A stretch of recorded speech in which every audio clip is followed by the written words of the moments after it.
In Chapter 23 of my FE7 Meh Units Only Ironman, we must protect the sage Pent from being killed by countless magic casters, wyverns, and the warrior twin bosses Jasmine and Paul.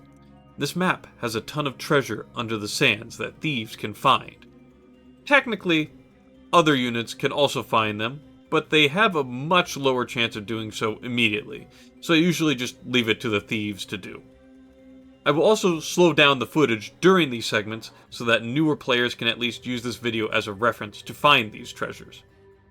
This map is also one of the few maps that have a major change from the original design. In Hector Hard mode, it becomes a fog of war map under the guise of a heavy sandstorm. But in battle preps, the map is on full display, so you do not require thieves to scout the map ahead of time like in previous chapters that had fog of war.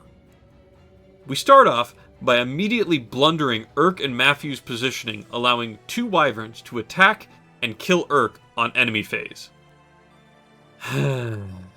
So much for not wasting units. At least we still have you, Raph. Way to go, buddy! Woo! Matthew is also almost killed, but dodges the magic casters just enough to stay alive. I should also make note that in this mission, Pent must survive the battle, or it is a game over. Pent is widely considered to be one of the best pre-promotes in FE7, so it usually isn't a big issue, but you can potentially lose on turn 1 regardless of what you do if a specific circumstance happens. On turn 1, enemy phase, there are 4 possible outcomes. Pent is in range of 3 Wyvern Knights wielding Steel Lances. These Steel Lance Wyverns usually have around a 30-ish% chance of hitting with their lances. When you account for 2 RN, the chances are even slimmer, but it is certainly still possible for all 3 to hit and just kill him right away. Now, you might be asking yourself, what the heck is a 2 RN?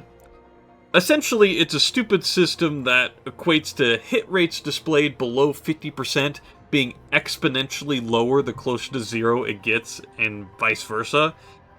That is the bare bones explanation. And I'm not going to explain that any further, because if exponents are involved in games I just want to enjoy and play, I usually just leave it to the more knowledgeable people to discuss.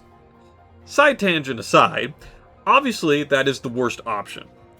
The second worst option is that he tanks only one of these Steel Lances to the face, which will cause him to not trigger his heal AI, and put him in an even riskier position the following turn, where he has to encounter 2 separate Wyvern Knights with slightly more accurate Iron Lances.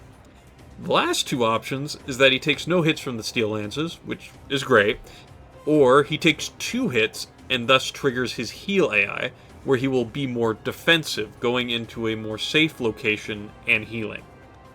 We obviously get the second worst option, of course, which is scary as mobility is heavily reduced on this map. Fliers and magic casters face no penalty, but every other unit type reduces their movement by half, with generals and cavalry facing even higher movement penalties. So Oswin, the person we've been mostly relying on, won't be able to help us as he usually does. Seeing as we also do not have any flyers, and one of my 2 magic casters just died, we're not going to be able to provide support, as pushing Sarah up too far to heal with Physic will get her killed. Hawkeye also joins as a green unit to help, requiring Hector to not only recruit him, but give him other supplies and weapons to make use of. So my hands are relatively tied.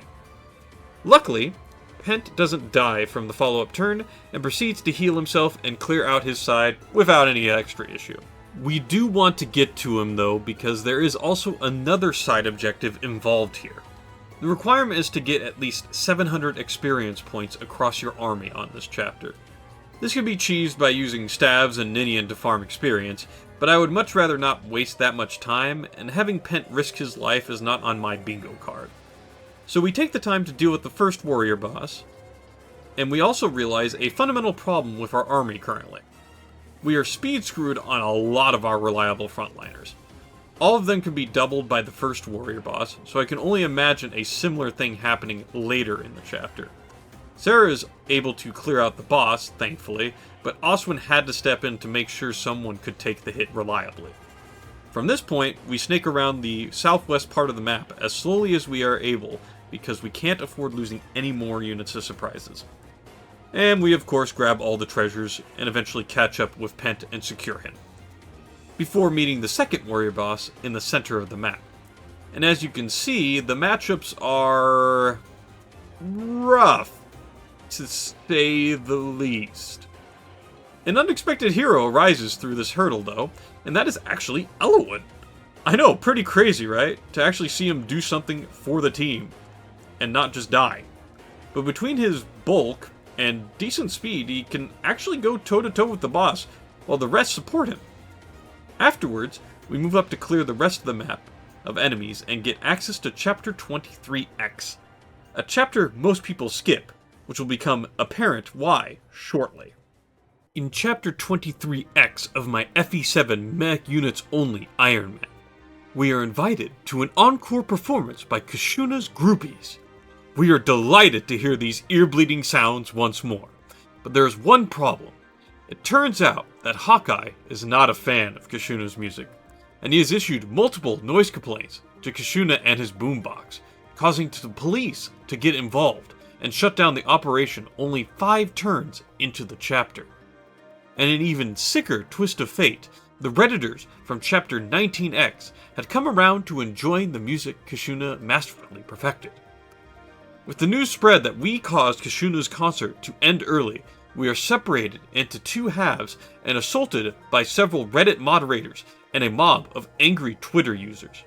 Truly, a fate worse than death. Speaking of death, Dart almost dies just as Kashuna is about to leave, as I forget to properly equip my entire army with some pure waters. I even forget to equip one of our units with a door key to move around the map properly. Luckily, Will, the best gosh dang sniper you have ever seen in your life, gets us a key using his longbow. The main factor of this map that is so terrifying is that almost every unit you face has either support staves, siege tomes, or druids with lunatomes.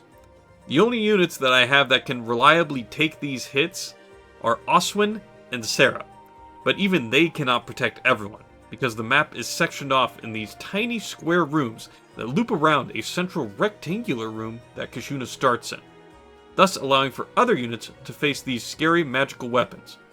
What's worse is that one of these sages has a silent staff. If they successfully silence Sarah, she cannot heal, attack, or restore statuses on other party members in the army. She is our only staff user at this point, and it could snowball into someone like Hawkeye getting berserked and killing our entire team with his killer axe. I also realized that I forgot to equip Sarah with a restore staff to use in our party in the event of said berserk staff coming to fruition. This map was certainly not one of my finer or proud moments.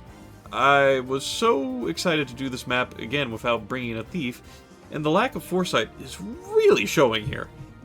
We end up having a bunch of close calls happen throughout this chapter, but I at least learned something from the previous attempts I have had. And that was the eventual Lunatome druid that slowly makes their way to my army from the southeast corridor. Last time, I had Sarah take the hit unintentionally, and put her at risk of not only being crit to death by this Lunatome druid, but the follow-up attacks from other magic casters could have easily removed her from the map. But this time, I actually spaced my army back so the druid guarding the Lunatome user could get closer and have it attack Merlinus instead, because even if Merlinus' tent falls, it will be back next chapter, and we can immediately follow up next turn and annihilate the Lunatome user with Will, since it moved back to cast its Siege Tome instead, since it was out of range to attack with its Lunatome. And like I keep saying, Will just keeps showing up. He is an absolute beast! All hail Will's supremacy! I will not have any slander towards this man. Anyway, with those threats finally gone, we can have one of our units go collect the Silver Blade in the southwest corner of the map, and have the rest of our army claim the other 2 treasures, being the Berserk Staff and the Secret Book. You would figure after the trouble the last 2 books caused us, we wouldn't sell it for profit, but that is where you are wrong. I like money! Last thing we do is have Canos and Dart trade kills on the only physical attackers this map has to offer, and end the chapter with Dart only being one level away from his optimal promotion level. Thank you, Kashuna, for all the memories.